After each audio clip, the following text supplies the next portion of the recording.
दोस्तों नमस्कार। तुला राशि वाले मेरे मित्रों, आप सभी का आपकी राशि से जुड़े हुए ज्योतिष के इस बेहद ही खास और आपकी ज़िंदगी में बेहद ही चमत्कारी बदलाव लेकर आने वाले विशेष कार्यक्रम में बहुत बहुत स्वागत है। हृदय से अभिनंदन है।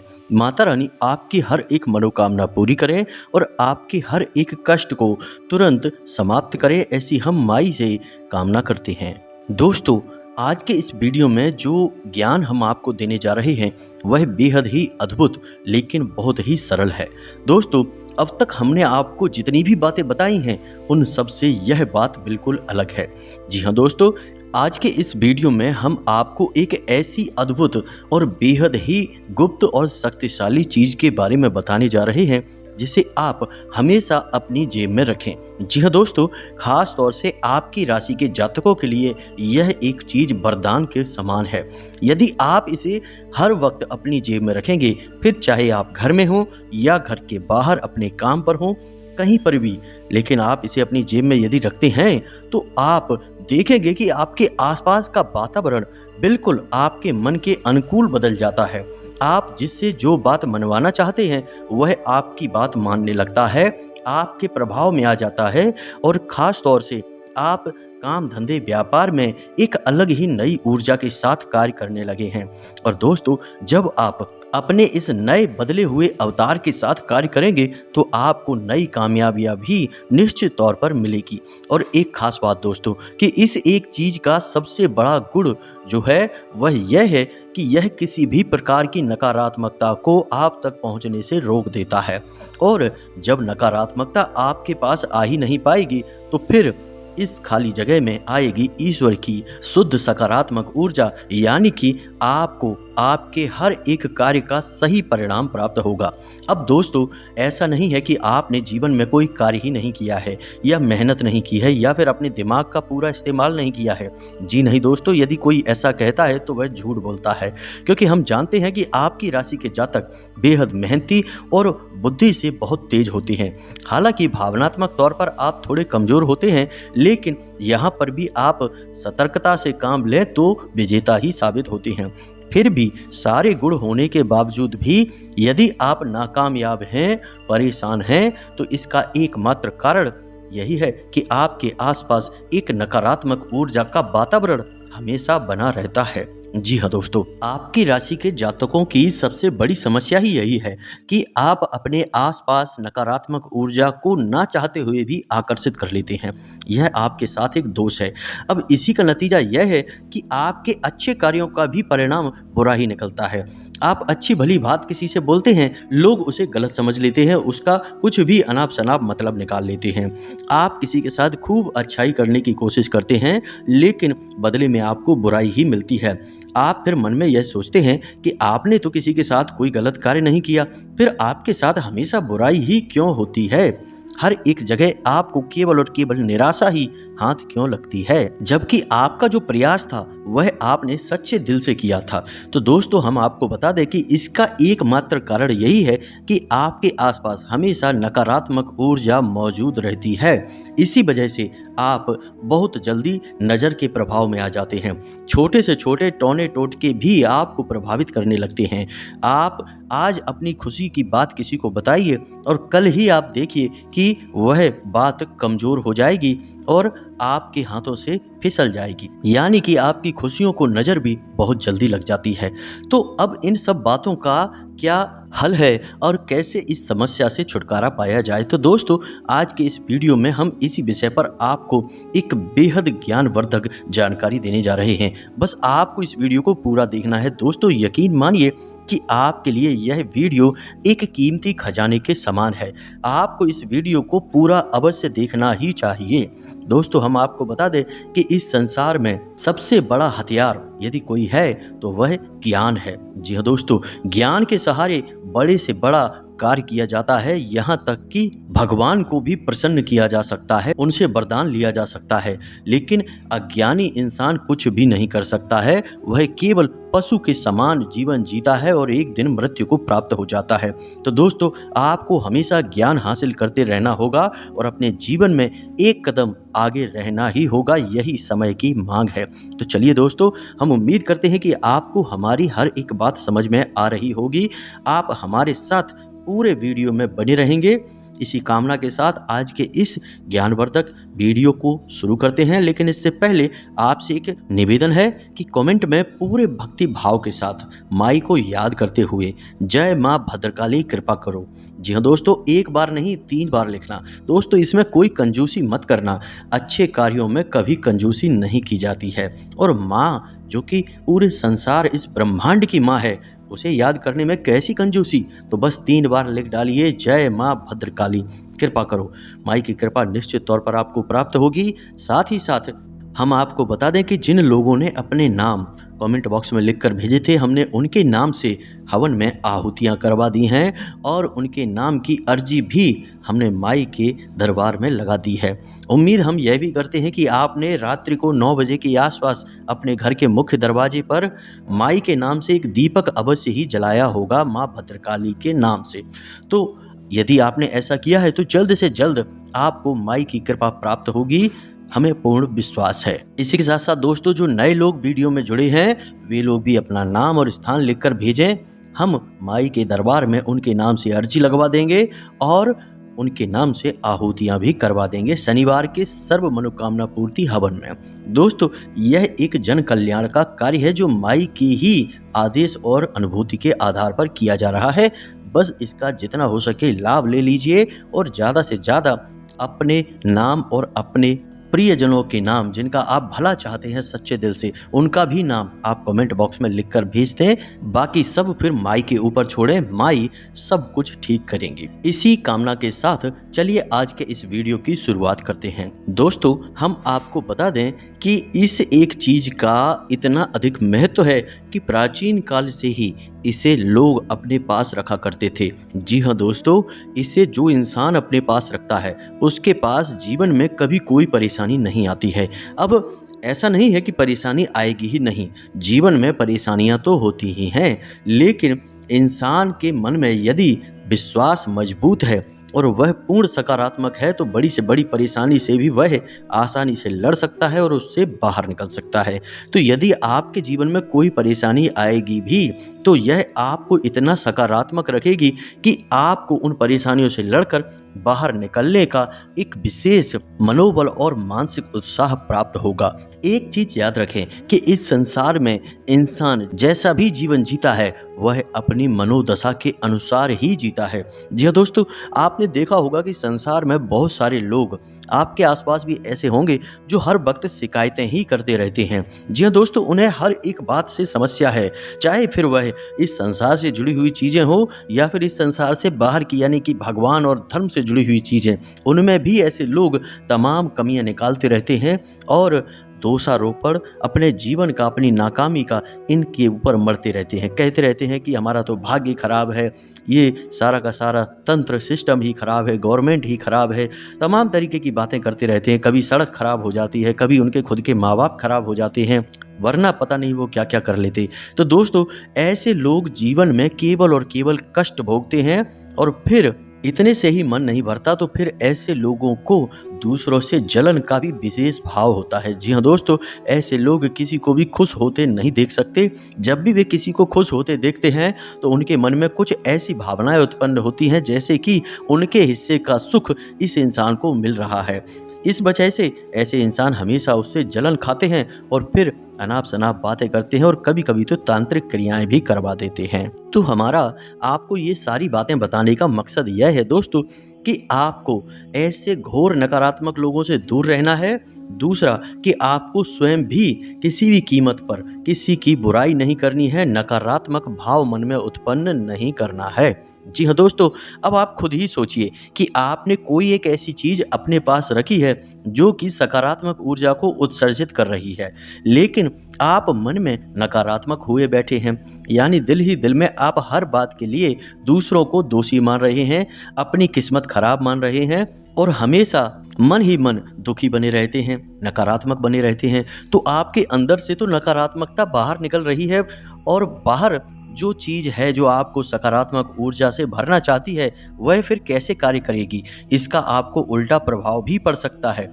जी हाँ दोस्तों, क्योंकि यह आपको एक विशेष असमंजस की स्थिति में यानी कन्फ्यूजन की स्थिति में डाल सकता है कि आप फिर सरल से सरल कार्य को भी करने में 50 बार सोचेंगे और कोई निर्णय नहीं ले पाएंगे।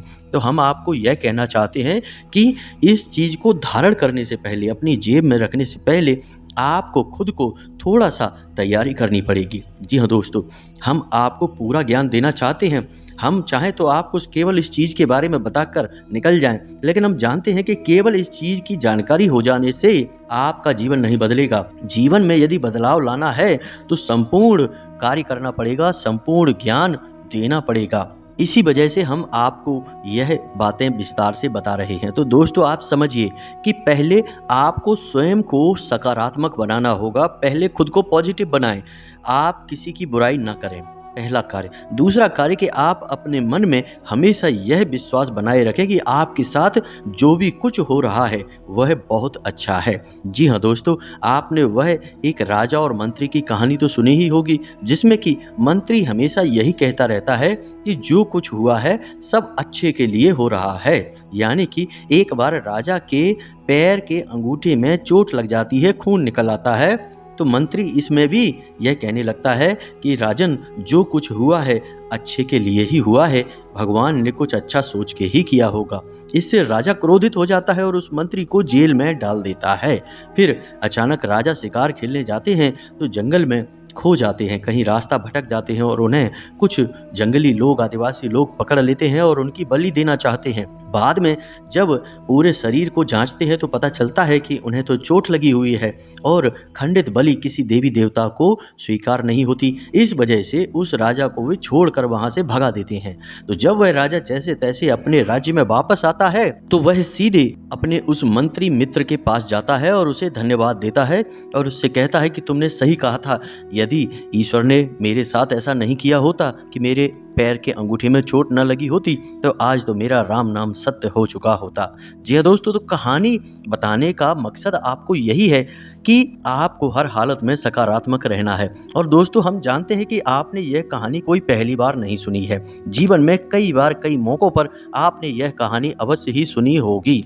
लेकिन दोस्तों, कहानी को जानते हुए भी, समझते हुए भी इसे जीवन में अपनाना थोड़ा सा मुश्किल जान पड़ता है। लेकिन दोस्तों, हमारे बड़े बुजुर्गों ने हमें जो सीख दी हैं वे ऐसी वैसी सीखें नहीं हैं, वे जीवन को जीने के मूल मंत्र हैं। तो दोस्तों, आज हम आपको एक मूल मंत्र दिए देते हैं कि आपको क्या करना है कि जिस भी भगवान में आपकी आस्था हो, चाहे भोलेनाथ हो, चाहे कृष्ण कन्हैया या प्रभु श्री राम हो या फिर हनुमान जी हो, जिनमें भी आपकी आस्था हो, आप बस उन्हें साक्षी मानकर अपने जीवन को जिया करिए। आप अपने जीवन का कोई भी कार्य करिए, आप उसमें अपने ईश्वर को, अपने भगवान को शामिल करिए। अब आपको क्या करना है, जब आप कोई कार्य करें, जैसे कि आप अपने घर में ही कोई कार्य कर रहे हैं, पढ़ाई लिखाई कर रहे हैं या कुछ भी कार्य कर रहे हैं, कोई फर्क नहीं पड़ता है, या फिर आप अपने घर से बाहर किसी कार्य के लिए जा रहे हैं, अपने काम पर जा रहे हैं, ऑफिस जा रहे हैं, नौकरी काम धंधे में जा रहे हैं, तो आप भगवान से कहिए, जिसमें आपकी आस्था हो। मानकर चलिए हनुमान जी हैं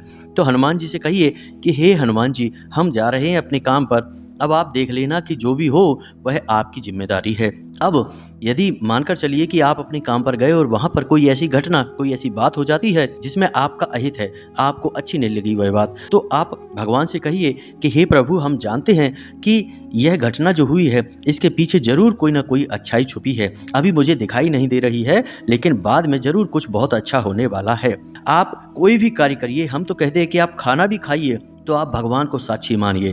खाना खाते समय भी भगवान से कहिए कि भगवान, हम खाना खा रहे हैं, आपको हम साक्षी मानते हैं, आप तो बस देख लेना। आप जो भी कार्य करिए, जी हाँ दोस्तों, आप जब ऐसा करेंगे तो आपकी दैनिक क्रियाएं आपके दैनिक कर्म बन जाएंगे। जी हाँ दोस्तों, इसीलिए तो कर्म ही पूजा है, यह कहा गया है स्वयं गीता जी में भगवान श्री कृष्ण के द्वारा। अब जो क्रियाएं आप अनजाने में कर रहे हैं, बस लगे हुए हैं, कुछ भी आपको ज्ञान नहीं है, ऐसी क्रियाएं कर्म नहीं होते। कर्म केवल वे क्रियाएं होती हैं जिनमें कि भगवान को शामिल किया जाता है, ईश्वर को साक्षी मानकर जो किए जाते हैं वे ही कर्म कहलाते हैं। तो यदि आप जीवन के हर एक कार्य को, हर एक क्रिया को ईश्वर को साक्षी मानकर करने लगेंगे तो आप दिन भर भगवान की पूजा करेंगे, दिन भर भगवान का भजन करेंगे और आप सकारात्मक ऊर्जा से भर जाएंगे। जी हाँ दोस्तों, अब यहाँ पर कुछ लोगों के मन में शायद यह प्रश्न आ जाए कि हनुमान जी का माने या माँ भद्रकाली को माने या भगवान भोलेनाथ को माने। तो दोस्तों हम आपको बता दें कि ये तो बस अलग अलग रूप मात्र हैं, वह परम ऊर्जा तो एक ही है और वह सब में विद्यमान है। जी हाँ दोस्तों, तो बस आपके मन में जिसके लिए भी सच्चे भाव हैं, आप उसके लिए अपने मन में इस भाव को बढ़ाइए और अपने जीवन में उसे शामिल करिए। दोस्तों यह बहुत बड़ा मंत्र है। अब हो सकता है कि शुरुआत में यह आपको थोड़ा सा अजीब लगे, आप भूल भी जाएं, लेकिन कोई बात नहीं, जब आपको याद आ जाए तब आप इस कार्य को करने लगे। हर एक कार्य में ईश्वर को साक्षी मानिए। जी हाँ दोस्तों, फिर आप देखिए कि आपका जीवन कैसे परम ऊर्जा से, सकारात्मक ऊर्जा से भर जाता है। और इसी को कहते हैं भाव ईश्वर के लिए उत्पन्न कर लेना, यानी भावमय रहना, ईश्वरमय रहना। जी हाँ दोस्तों, आप इसे अपनाइए जरूर हमारे कहने से। दोस्तों इंसान गलतियों का पुतला है, हर कदम पर, हर जगह कहीं ना कोई गलती कर ही देता है। कितना ही संभल कर चलिए, गलतियां तो होती ही हैं। तो अब एक एक करके हर एक गलती को सुधारते सुधारते तो आप बस गलतियां ही सुधार पाएंगे अपने जीवन में, और कुछ नहीं कर पाएंगे। तो इससे बेहतर यह होगा कि आप हर एक गलती का सुधार केवल इस एक भाव से कर लें जो हमने आपको बताया है। फिर या तो आपसे कोई गलती होगी ही नहीं, और यदि वह गलती होगी भी तो उस गलती में भी आपके भगवान शामिल होंगे। समझिए कितनी बड़ी बात है, भगवान आपके हर पल में शामिल हैं। फिर आप जो जीवन जी रहे हैं वह भगवान का जीवन हुआ ना, और भगवान का जीवन जो होगा तो उसमें कुछ अनर्थ तो नहीं हो सकता है। हो सकता है कि छोटी मोटी समस्याएं आएं, लेकिन धीरे धीरे हर एक समस्या गायब होने लगेगी। दोस्तों हम आपको बता दें कि हमारे बुजुर्ग हमेशा कहा करते थे कि जहां सुमति तहां संपत्ति नाना। तो जहां सुमति आ गई, यानी कि आपकी बुद्धि ईश्वरमय हो गई, सकारात्मक हो गई, वहां तो नाना प्रकार की संपत्तियां आपको अपने आप ही हासिल होने लगेंगी। कम प्रयास में अधिक लाभ हासिल होंगे और अधिक से अधिक लोग चढ़ बढ़कर आपके कार्य को बनाने में लग जाएंगे। तो बस हमारे कहने से आप इस एक कार्य को करिए, सकारात्मक रहिए जितना हो सके। और दूसरा कार्य आपको यह करना है कि नकारात्मक लोगों से जितना हो सके उतना दूर रहिए। हमने आपको अभी बताया था वीडियो में कि जो लोग हमेशा शिकायतें करते रहते हैं, किसी न किसी की बुराइयां करते रहते हैं, ऐसे लोग घोर नकारात्मक होते हैं। इनसे तो हमेशा दूर रहिए, इनकी छाया से भी दूर रहिए।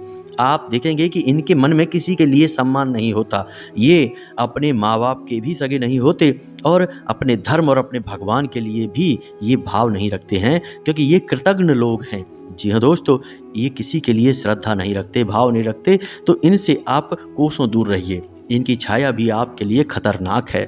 इसी के साथ साथ दोस्तों आपको कुछ छोटे छोटे कार्य और भी हैं जो करते रहना चाहिए। पहला कि आप अपने क्रोध पर नियंत्रण रखें, अपनी भाषा शैली को विनम्र बनाएं। जी हाँ दोस्तों, विनम्रता से बड़े विवाद को भी हल किया जा सकता है।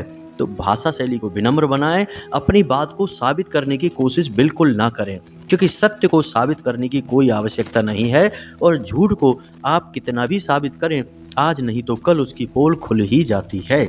तो आप अपनी बात को बिल्कुल साबित ना करें, आप सत्य कहें, बस एक बार कहें, बात खत्म हो जाएगी। और सबसे बड़ी बात दोस्तों कि आप अपने परिवार के जितने भी सदस्य हैं उनके साथ जितना हो सके उतना प्रेममय रहें, जितना हो सके उनके साथ मीठा व्यवहार करें, क्योंकि दोस्तों आपको आपके परिवार से ही, आपके जीवन साथी से ही सकारात्मक ऊर्जा प्राप्त होती है। दोस्तों एक बात याद रखिए कि जब भी आपके परिवार में किसी के साथ आपका झगड़ा हुआ या परिवार में ही किसी का आपस में झगड़ा हो गया, तो आप देखेंगे कि आपका मन आपके कार्य से हट जाएगा, आपका मन खराब रहेगा, आप चिड़चिड़े हो जाएंगे, यानी आपके ऊपर इसका बहुत गहरा प्रभाव पड़ता है। और लंबे समय तक यह प्रभाव आपके ऊपर बना रहता है। तो ऐसे में यह आपकी खुद की व्यक्तिगत ज़रूरत है कि आप अपने परिवार को जितना हो सके उतना सकारात्मक रखें। तो बस करना आपको यह है कि परिवार के हर एक सदस्य को बराबर सम्मान दें और प्रेम से व्यवहार करें, किसी के साथ कोई गलत बात ना करें, धौंस दिखाने की कोशिश ना करें और जितना हो सके उतना मीठा बोलें। और एक बात और दोस्तों, कि आप अपने परिवार में ही अपनी बात को साबित करने के लिए कई बार बहुत आगे बढ़ जाते हैं और कठोर बातें ही परिवारजनों से कह जाते हैं, खास तौर से अपने जीवन साथी के साथ। तो आपको अपने घर के लोगों को, अपने जीवन साथी को जीतने देना है। अगर वो कहते हैं कि हाँ वो सही हैं, आप गलत हैं, तो आप मान लें कि हाँ ठीक है, कोई बात नहीं, हम गलत हैं, तुम सही हो। तुम जीते तब भी तो हम ही जीते। आपका घर का कोई सदस्य अगर जीतता है तो क्या वह आपकी जीत नहीं है? इतना सकारात्मक अगर आप बन पाते हैं तो हम आपको लिख कर देते हैं कि अगले 1 महीने के अंदर अंदर आप जो चाहेंगे वह सब कुछ आपकी झोली में स्वयं ही आकर गिरेगा।